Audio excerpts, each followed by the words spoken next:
queridos amigos y hermanos en Cristo, soy Andrea Martínez, he sido catequista por más de 10 años de niños y adolescentes y he creado esta cuenta para poder compartir el conocimiento que les he dado a ellos por medio de este canal.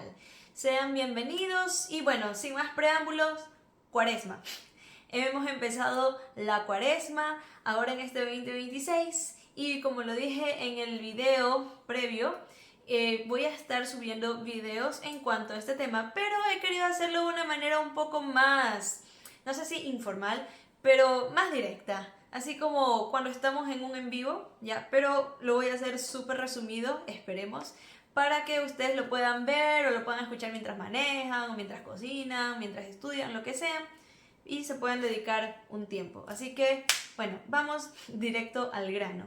No sé si les ha pasado de que tienen esta duda de por qué la iglesia dedica un tiempo, bueno, en realidad son 2 al año, Adviento y Cuaresma, tiempos de conversión. Entonces, ¿conversión de qué? ¿Yo qué necesito convertir? ¿Por qué necesito convertirme? Entonces vamos a introducir un poquito este tema y la necesidad de hacer estos ejercicios espirituales que la iglesia manda y recomienda, que son el ayuno, la oración y la limosna, penitencia y mortificación, que bueno, van ahí incluidas en el paquete. Entonces, quiero empezar primero contando una pequeña experiencia que yo tuve cuando estaba haciendo mis prácticas hospitalarias. Yo soy nutricionista. En el año 2025 fue. Sí, estaba yo ayudando en una comunidad, me tocaba ayudar en centros de salud, era una campaña de vacunación, fuimos a ayudar, yo no vacuné, pero me tocaba ayudar a llenar el carnet, en fin. Fuimos a un salón de niños de 10 años a vacunar. Esos niños era como que hubieran visto al diablo en persona, gritaban, lloraban, no quiero, no. Bueno, y había esta niña en particular que era la que más lloraba en ese salón, era un llanto. Bueno, la cosa es que todos lloraban, ya se le iba acercando el turno a ella y era que lloraba y me miraba y decía, es que no quiero, no puedo, de verdad no puedo, era que lloraba. Y yo le decía, ya tranquila, que no te va a pasar nada, es un ratito y ya. Y ya cuando estaban por vacunarla a ella, me dice, ¿la puedo abrazar? Y yo le digo, claro, no te preocupes. Y me dice, y no importa si lloro. Y yo le digo, no importa, pero sé fuerte, tranquila, que solo es un momento. Y ya, le pusieron la vacuna, ya, se acabó el suplicio, lloraba, se fue del puesto, pero fue valiente en ese sentido.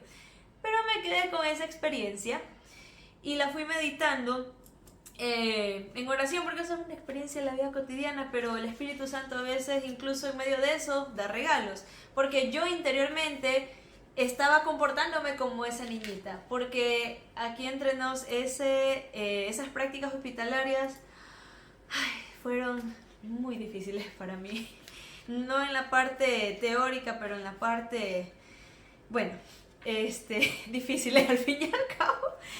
Y yo estaba sintiéndome así, entonces en oración el Señor me regaló este pequeño saber y se los quiero compartir, que Dios nos abraza y yo soy esa niña llorona que era, no quiero, no.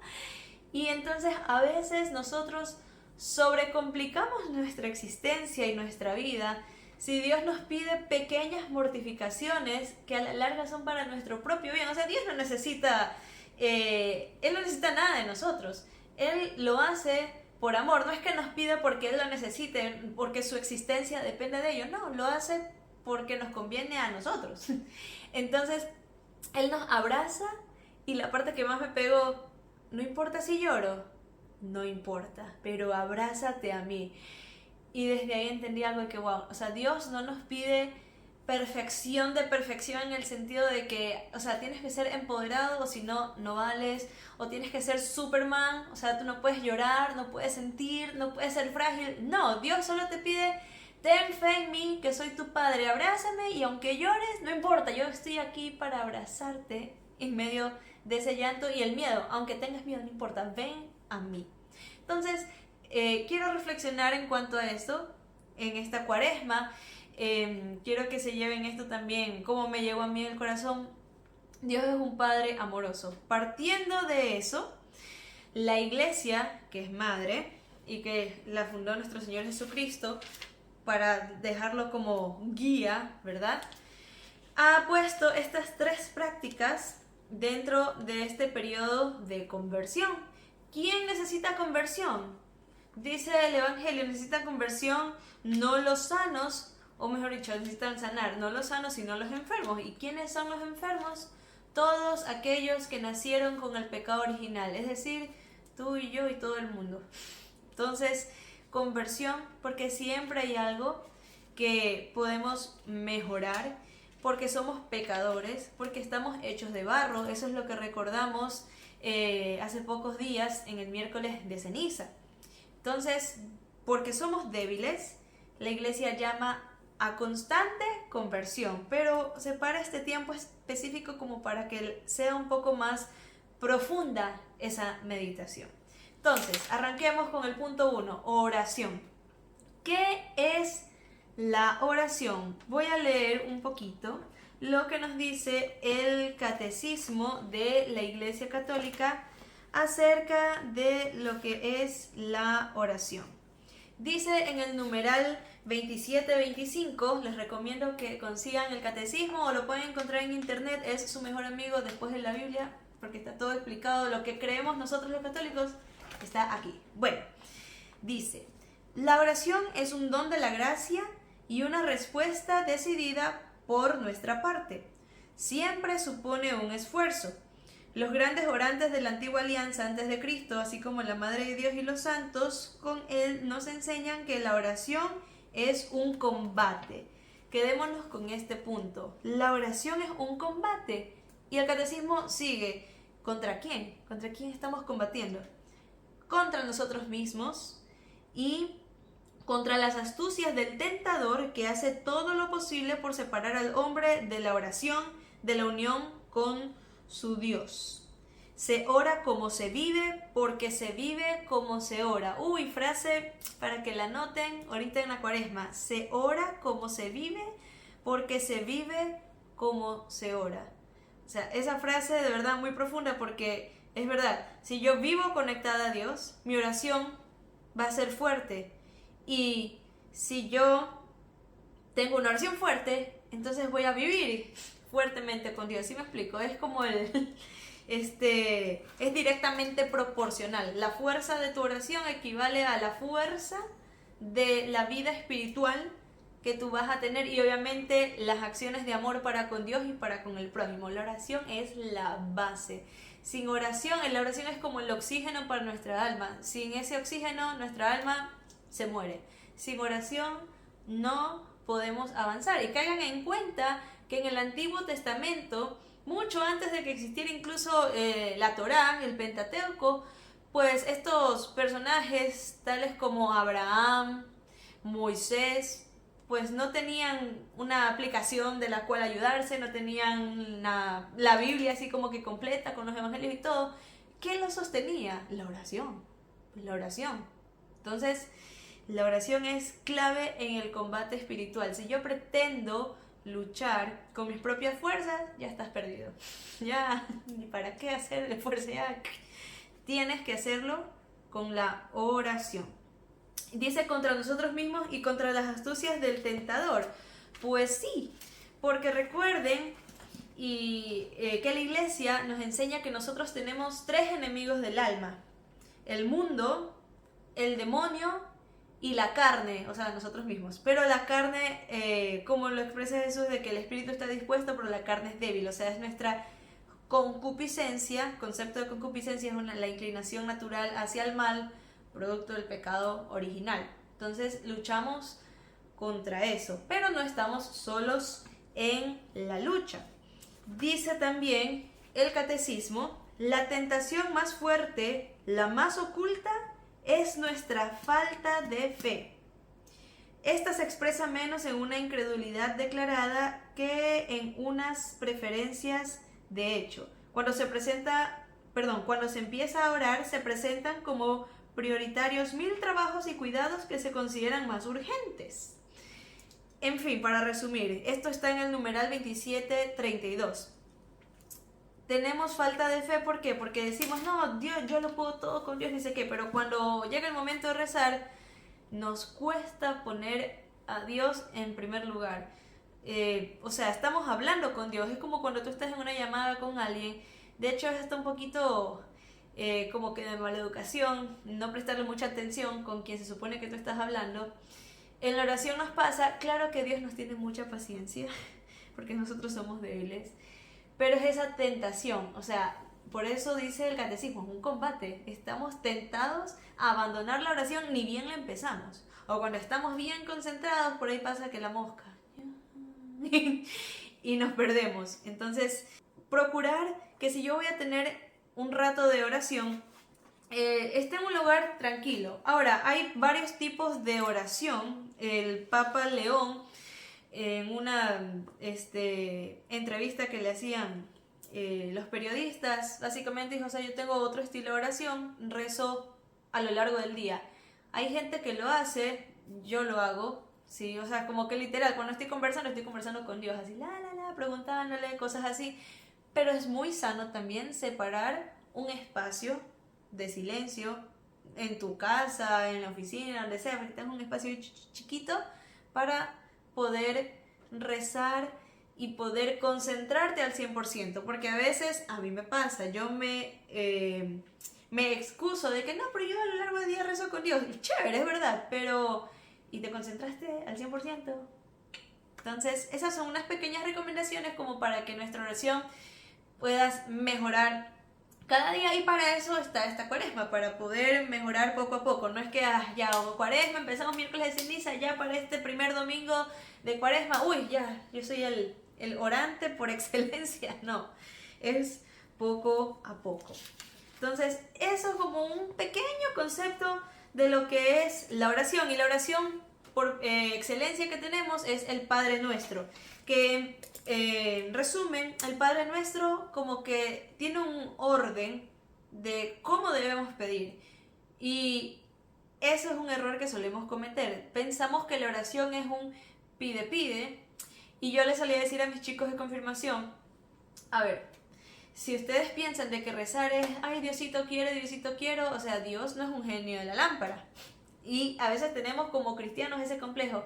Dios dame, Dios quiero, Dios por qué, Dios por Dios. Ya, pero la oración en realidad está para tener un diálogo, no un monólogo. Y en un diálogo hay dos que hablan. ¿Quién está hablando en la oración? Tú y Dios. Pero lo más importante es que tú llegues a escuchar a Dios. No digo que Dios va a aparecer literal así, con una luz y todo, pero Dios habla al corazón, todo el tiempo está hablando al corazón.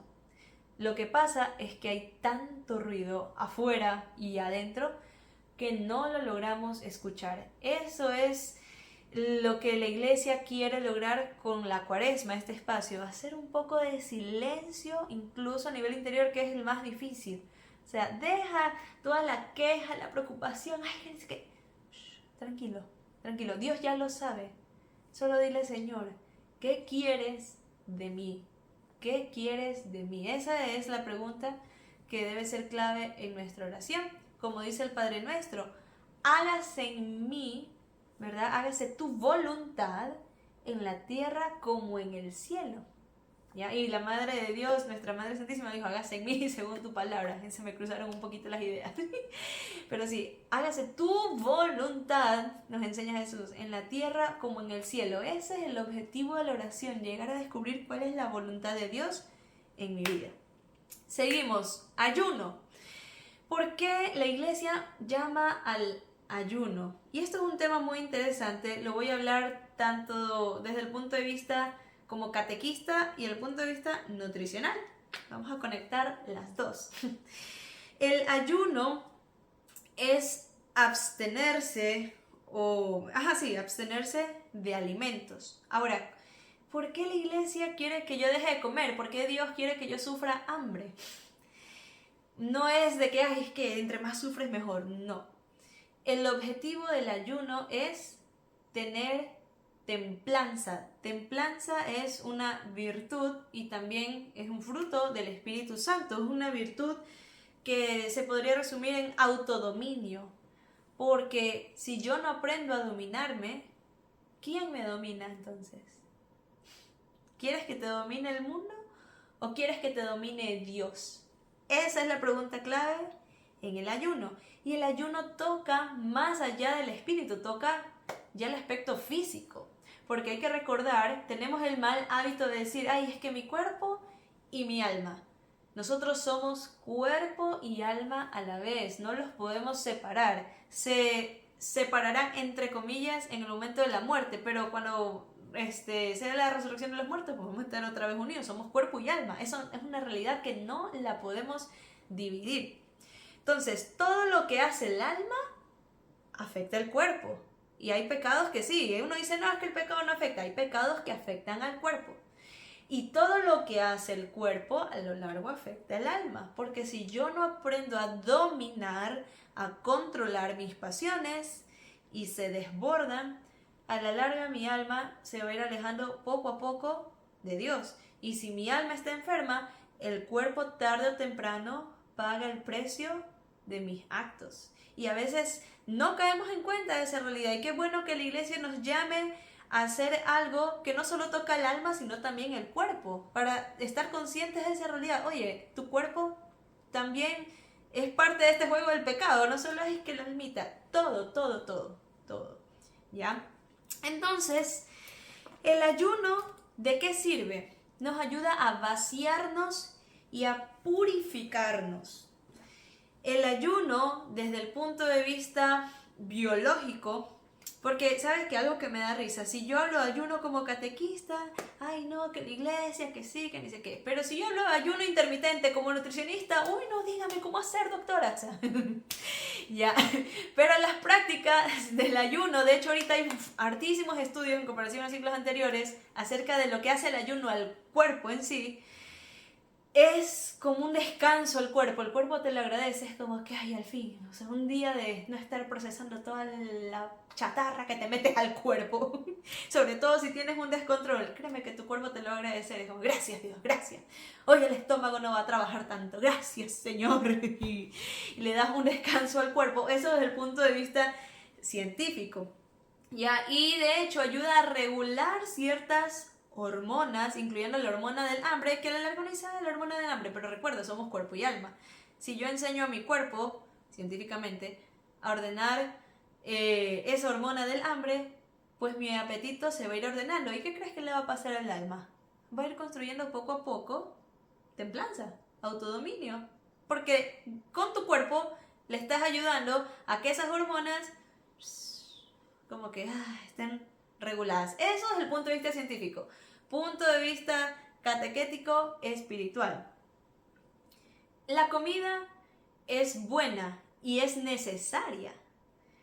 Pero si yo le digo no y aprendo a decir no, incluso a lo que es bueno y necesario, cuando llegue la tentación, que es mala, y obviamente el pecado no tenemos necesidad, no, pues ya voy a estar más preparada para decirle, se barajó, se fue.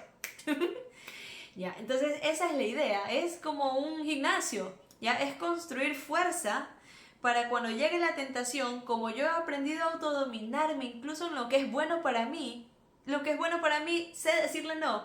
Imagínate para cuando sea el momento de la tentación, lo que es malo para mí, no, pues. Entonces, esa es la idea un poco del ayuno, y por eso el ayuno, y hago énfasis en el cuerpo, ayunamos de eso que es bueno y necesario para estar listos para el combate de lo que es malo y se nos presenta.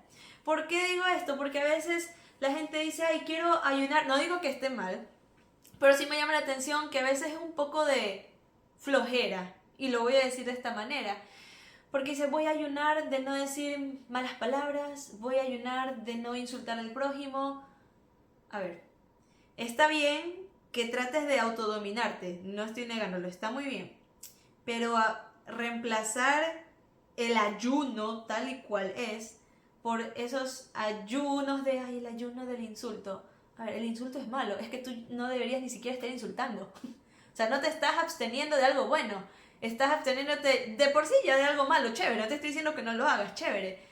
Pero no estás yendo más allá, que es lo que pide la iglesia. Abstente incluso de lo que es bueno. O sea, tú eres capaz de decirle no a lo bueno. Cuando llegue lo malo, vas a tener más fuerza. Entonces, por eso hago este énfasis, porque muchas personas a veces dicen, no, pero Dios no quiere que yo sufra. Yo, ¿por qué me voy a abstener de la comida? No, yo mejor hago este tipo de ayuno, que al final es mi espíritu. Por eso vuelvo a remarcar el énfasis en el cuerpo. No puedes separar esas dos realidades, no las puedes separar, ¿ya? Porque fuimos creados imagen y semejanza, somos cuerpo y espíritu, ¿ya? Por eso este es el que más nos cuesta, pero también es el que como que toca un poco la llaga de, oye, soy polvo y al polvo volveré. O sea, no, mi alma no es lo que se va a hacer polvo, el que se va a hacer polvo es mi cuerpo, pero es porque también pertenece a mi existencia. Somos cuerpo y alma.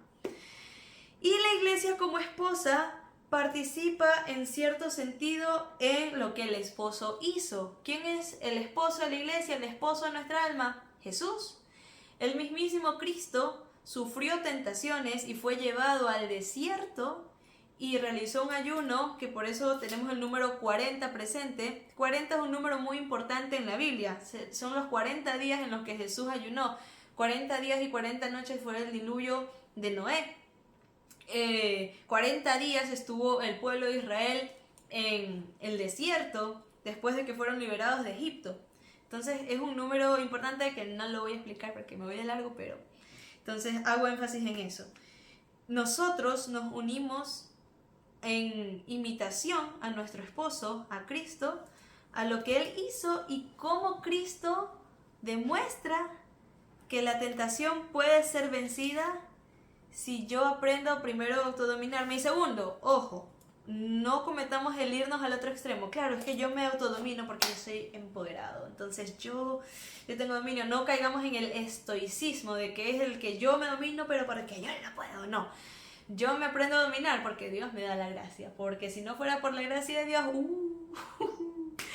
esa es la conciencia que debemos tener en Cuaresma. Dios da las gracias. Así yo me domino, yo pongo mi granito de mostaza, pero es Dios el que va a hacer crecer ese árbol. Lo que yo hago es como la niña del ejemplo que les dije. O sea, yo solo estoy ahí, es Dios el que me va a poner la vacuna. Y es literal algo chiquito que yo puedo poner de mi parte y todo, pero es Dios el que nos da la gracia. Que a veces estamos como esa niñita llorando, ay no, que me cuesta, que no quiero, pero al final es para nuestro bien. O sea, la vacuna era para protegerla. Estas mortificaciones son como una vacuna para protegernos ¿de qué? Del pecado. ¿Ya? Tómenlo de esa manera.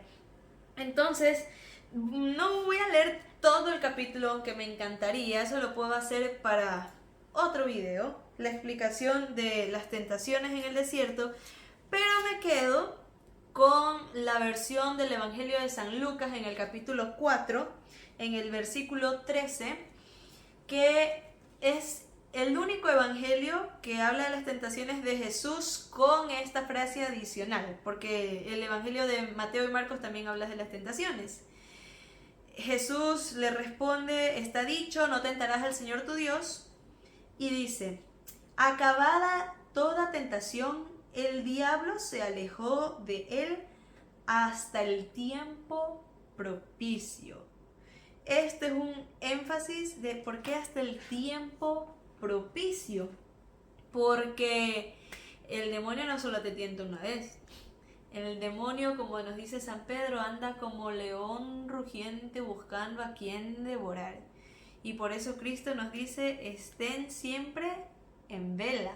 O sea, estén siempre alerta, pero no así de ay, el estrés, escrúpulos, ese tema no. Pero sí alerta de hacer constante revisión interna, a ver cómo estamos. Por eso es recomendable, no solo en Cuaresma, sería ideal todos los días hacer un pequeño examen de conciencia para revisar qué estoy haciendo bien, chévere, qué estoy haciendo mal, qué me cuesta, qué cosas estoy omitiendo. Entonces es una invitación a esa revisión. Y para cerrar el tema del ayuno, nos vaciamos de nosotros pero no en un sentido como lo hacen los budistas, me vacío y para la nada. No, eso no es cristiano. No, nosotros no creemos en me vacío para la nada. No, me vacío, pero si yo estoy vacío es porque tengo que llenar ese vacío. ¿Y con quién lo voy a llenar? Adivine con quién. Con Dios. No, me vacío de mí para que Dios llene mi corazón. Como decía San Juan Bautista, conviene que Él crezca y que yo disminuya. San Juan Bautista, el experto en el desierto. Él, de tanto desierto, le salió esa frase que creo que es el resumen de toda la Cuaresma. Si yo pudiera definir la Cuaresma, escogería la frase de San Juan Bautista. Conviene que Él crezca y que yo disminuya. Ese es el sentido de la Cuaresma. Y ya para cerrar un poquito, el tema de la limosna. La limosna, nosotros entendemos limosna como, le voy a dar caridad, o le voy a dar platita, un poquito de dinero. Es un concepto muy vago. La limosna va más allá de eso.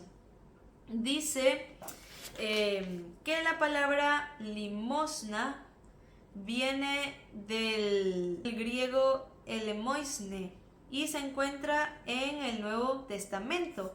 Esa palabra, elemoisne, que hay otra como que variación, significa compasión y misericordia. Ahí va. Compasión y misericordia. Entonces la limosna, por eso decimos caridad también, es tratar con compasión y misericordia al prójimo.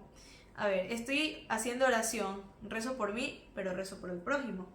Estoy haciendo ayuno, que lo vivo yo, pero si yo estoy absteniéndome de ciertas cosas, puedo compensar eso, me explico. Digamos, me abstengo de comer helado durante toda la Cuaresma. Una vez yo traté de hacer un ejercicio personalmente de, a ver, ¿cuántos helados les voy a decir que no? Y voy a sumar el total de los helados. Era un helado de yogur que amo, vale $2. Cada vez que yo pensaba en ese helado de yogur durante todo ese mes, siquiera he pensado en unas 6 veces. O sea, 2 por 6 son $12. Y me pregunté, ¿a quién le pudiera dar esos $12? Que no comí porque estaba haciendo una pequeña mortificación. Algo así debería funcionar la limosna. De lo que te duele, no es de lo que te sobra. Ay, toma. No, de lo que te duele, ¿a quién se lo puedes dar? Puede ser a la misma iglesia, a tu parroquia, a alguien que tú sabes que está pasando necesidad. O es más, o sea, a veces tenemos la tradición de regalar ropa, que está muy bien, pero podríamos ir más allá, comprar una ropita específica para esta persona que no tiene. Y hay personas que lo han hecho. De hecho, lo hicieron conmigo cuando estábamos pasando una crisis económica. Nunca me voy a olvidar, esta señora, la amo con mi vida, y nos compró ropita. O sea, uno dice, ay, pero ¿eso qué? Eso es una muestra de compasión y misericordia. Se queda grabado en el corazón de uno porque son muestras de amor. De tanto vacío y tanta podredumbre que tiene el mundo, lo que a veces hace falta son muestras de amor. La limosna llama a eso, o sea, muestra el amor de Dios que estás recibiendo por medio de la oración y que estás dejando que se quede por medio del ayuno a través de la limosna. Las tres están conectadas. Esa es la idea principal de la limosna. O sea, todo lo que tú has hecho se traduce en obras de misericordia que nos presenta la iglesia. Tenemos 14 obras de misericordia, 7 corporales y 7 espirituales, que les invito a que las busquen y las investiguen. Ya, pero por ejemplo hay una obra de misericordia que es vestir al desnudo. Ya, hay otra que es dar de comer al hambriento. Hay obras espirituales también, rezar por vivos y difuntos. Entonces, ese es el sentido de la limosna, pero repito, otra vez conectamos al cuerpo. No es solo de, está bien rezar, yo digo que no. Está bien rezar por otros, chévere, pero ayúdales. También, en la medida de lo posible. Ya está bien, digamos, no tienes dinero, pero ni para ti mismo. Puedes ayudar de otra manera, da tu tiempo. Tu tiempo también es valioso. No sé, pégale una llamada a alguien, si te cuestan las llamadas. No sé, a esa persona que te cuesta tenerle paciencia, dale un poquito más de tiempo, un poquito más de comprensión. También son pequeños actos de limosna que a la final llegan al cuerpo y al alma. Repito, cuerpo y alma. Somos cuerpo y alma. ¿Ya? Entonces, Pero, ¿qué es la misericordia? Voy a hacer un video explicando el tema de la misericordia para no alargarme más, así que tendrán que verlo en este siguiente video de qué es la misericordia. Pero quiero cerrar aquí haciendo una pequeña oración y ojalá nos podamos seguir viendo todas las semanas. Espero que no haya sido muy cansón o muy largo. Quiero dejarlo así tal cual, ya les digo. Expresarme normalmente, no lo voy a hacer tanta edición porque quiero que sea como una conversa. Cualquier duda que tengan, cualquier pregunta, déjenmela saber en los comentarios. Algún tema en específico que quieran que tratemos a lo largo de esta cuaresma, déjenmelo saber también por aquí. Si es un tema que no tiene tanto que ver con cuaresma, pero igual tienen alguna duda en cuanto a la fe, la catequesis, lo que sea, déjenmela saber en los comentarios también. Lo podemos tratar en videos posteriores. En el nombre del Padre, y del Hijo, y del Espíritu Santo. Amén. Gracias, Señor, por este día que nos regalas, por este inicio de cuaresma. Llénanos de tu Santo Espíritu, llénanos de fortaleza, llénanos de tu amor, de tu gracia y de tu misericordia, para que podamos crecer en este camino de la fe, en este camino hacia la santidad, para poder tener una constante conversión y que no nos separemos de ti, que nos abracemos a ti, tú que eres Padre, y aunque nos cueste y aunque lloremos, que tengamos esa fe de niños, de que tú estás ahí siempre para protegernos, para cuidarnos y para guiarnos. Gloria al Padre, al Hijo y al Espíritu Santo, como era en el principio, ahora y siempre, por los siglos de los siglos. Amén. Nos vemos en el siguiente video. ¡Chao!